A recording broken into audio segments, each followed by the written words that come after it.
আসসালামু আলাইকুম এভরিওয়ান। কেমন আছেন আপনারা সবাই? অবশ্যই কমেন্টসে জানাবেন। আজকে ১ম এই কচু শাক দেখালাম। আজকে কচু শাক রান্না করব।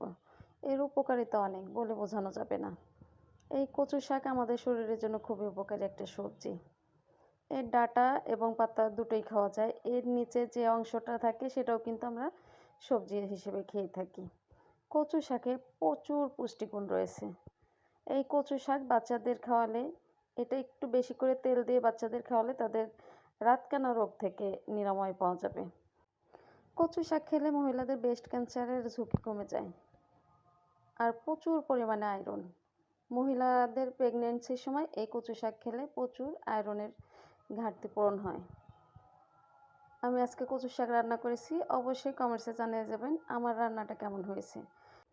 যদি আমার রান্নাটা ভালো লেগে থাকে অবশ্যই কুটুস করে একটা লাইক শেয়ার ফলো দিয়ে পাশে থাকবেন। আজকের মতো বিদায় নিচ্ছি। সবাই সুস্থ থাকবেন। আল্লাহ হাফেজ।